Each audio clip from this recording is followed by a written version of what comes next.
Why I see things you don't? 2 reasons. Number 1, God blessed me with a bizarrely wired mind. I would be a poster boy for adult attention deficit. You'll watch me not remember what I'm saying. I'll get off focus. I'll drop my pens. I'll check to make sure my zipper's up. Honest to God, I'm very absent-minded, but I get to see life in a wonderful way. I'm able to take the cumulative experiences of, and this is I wouldn't wish this on anyone, but I've been involved with over 10,000 operating businesses, 400 industries. I've personally or indirectly forged, guided, or overseen something like $1 billion worth of selling experiments, $500 million worth of advertising tests, $2 billion worth of strategic alliances. When you've seen all the different variations, when you've compared, when you've analyzed, when you've measured, when you've really looked very clinically and closely at all the higher and better ways there are available to do something, and you got a mind as bizarrely wired as mine, and you're obsessed with seeing people get more out of everything they're doing, not just more money, but more purpose, more fulfillment, more connection, then you got to do this. Okay, let me give you some examples. I see things different. I make money connections. I want to give you a couple examples so you'll see what I'm hoping I can do for you instantly instead of taking your whole life. You all know what ice cream is, but you probably didn't realize that ice cream was first discovered something like 2,000 years BC. That's pretty impressive. What is not impressive is that it took almost 3,000 years more before some bright individual came up with the ice cream cone to put the ice cream in. Next. Irrespective of your religious beliefs, when man or woman first came on this earth, there were animals roaming, weren't there? So meat was here. There were grains, wheat and the like. So there was bread very quickly, and yet it took almost 2,500 years before some bright individual, man or woman, said, hey, let's take a slice of meat and put it between 2 pieces of bread and make a sandwich. 2,500 years. Okay, this is my favorite, and this should be the indelible reference metaphor you deeply entrench in your mind, so you never ever allow yourself not to make fast and rapid and transformational connections. The flush toilet, as we all know it, when we go to the break, we go out there and use it. Thank goodness it's here. It was invented in 1786. Yep. Okay. It took over 100 years before some very enterprising individual, however, came up with toilet paper. Swear to God, true story. My goal is to make money connections for you much faster than 100 years or 2,500 years or 3,000 years. I want to make them instantly for you today, Richard. Okay, the whole concept is just because the economy may be on its derriere doesn't mean you can't do great business in a bad economy, Richard. Okay, first of all, I don't believe in incremental growth. I don't believe in linear growth. I think it's much harder, much slower, much more dangerous, much more arduous, much more effort to try to grow any business linear incremental. I believe in, Richard, that exponential growth is faster, easier, a hell of a lot more fun. And you should say the same thing. In fact, I'm going to start a new mantra, and we'll start it right now. Why don't you say after me, I no longer believe in incremental growth. Go ahead. I no longer believe in incremental growth. One more time. I no longer believe in incremental growth. And then utter that. Exponential growth is faster, easier, and safer. It's also, say P.S., it's a hell of a lot more fun. And you'll see why in about a minute. And you might want to indelibly write what that is on the underneath side of your foot. So every time you're sitting around at home and looking at it, it'll remind you of your new belief system. Richard? Okay, now we're going to talk, I'll give you a short course primer on growing a business. And I should, when I redo this, if I ever do, I'll strike out A, but it'll say any, and particularly your business, geometrically. Okay, there is an indelible link you will find between marketing and innovation and the creation of breakthroughs. And I'm going to get ahead of myself, but a study that was done, that was shared with me, it was a very, very private study of the highest performing companies and corporations and professional practices in every field of endeavor. The leaders in their respective industries or markets were almost to the entity, the ones who engineered the largest quantity of quality and continuous breakthroughs in the area of marketing, strategy, innovation, and management. Peter Drucker, renowned business guru for probably 35 years, made just a very, very startling and stunning statement. He said that marketing and innovation are the only two elements of any business that generate revenue. Everything else is an expense. People don't understand what marketing is nothing more than the total sum means you use to, number one, educate your target marketplace, to, first of all, appreciate the distinctive and decisive benefit and value your product or service, once rendered, has in their life or business. And then number two, the ability to get them to desire it exclusively from you, not from any of your competitors, and certainly not to desire the alternative, which is doing nothing or choosing an alternative solution to the problem. And it's realizing that almost every great success is the byproduct of solving a problem. And you can't solve a problem if the problem isn't known and verbalized in the mind of the target market you're trying to reach. Okay, let's start off with J. Abraham, Geometric Growth 101. I believe there are two kinds of leverage, not unlike cholesterol. You know there's two kinds of cholesterol, the good and the bad? Yes? Well, there's two kinds of leverage. There's the kind of leverage a lot of people get into where they go out and they buy a piece of property, or they buy a business, or they buy a piece of equipment or a car, or they hire people and they commit themselves long-term to sometimes onerous fixed expenses in the anticipation, hopes, and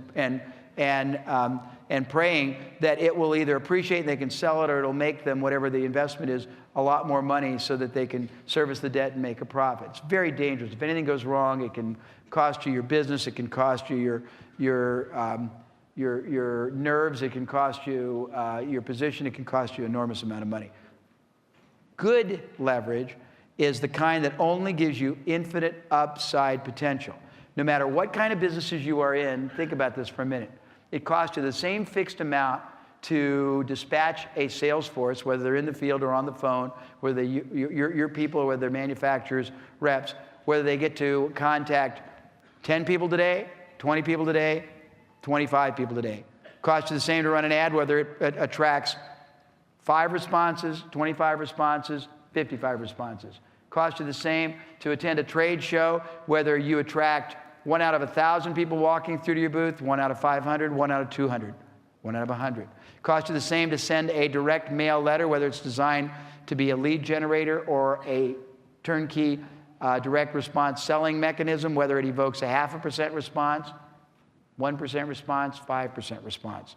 Costs you the same when you get a lead or a prospect to convert them, whether you convert 1 out of 10, 1 out of 7, 1 out of 5, 1 out of 20. Costs you the same to effect a sale, whether that sale is $100, $200, $500, $1,000. Costs you the same to attract a client, whether that client buys from you one time and never comes back, whether that client buys from you one time every 6 months, whether that client buys once every 3 months, once every month, once every week. It costs you the same when you've got somebody that's bought everything you've got to sell, whether you do nothing else with them and let them die a dismal death, whether you set up a way for them to refer to you 20 or 30 or 40 like-minded people or businesses over the course of the next few years, whether you figure out and find 3 or 5 or 10 other products or services that are very valuable and consistent and related to the product or service you sell and make it available to them, whether you make an extra $1 million a year from them, 0 a year from them, $10 million. Point I'm making is, if you can get every element of your revenue-generating activities to perform 30% better, 20% better, 100% better, 50% better, 25% better, but in 20 or 30 different areas, the cumulative compound effect is geometric growth.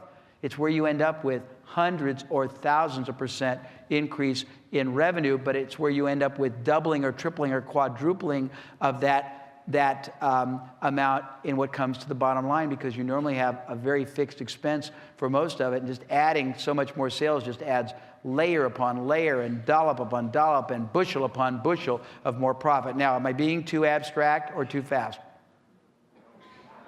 It makes sense?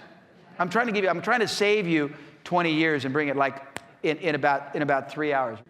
Okay, your goal from today forward, the next is you've got to be committed to getting maximum upside leverage at every opportunity. And why don't you say that after me? I am committed to getting maximum upside leverage at every opportunity in my business. Go ahead.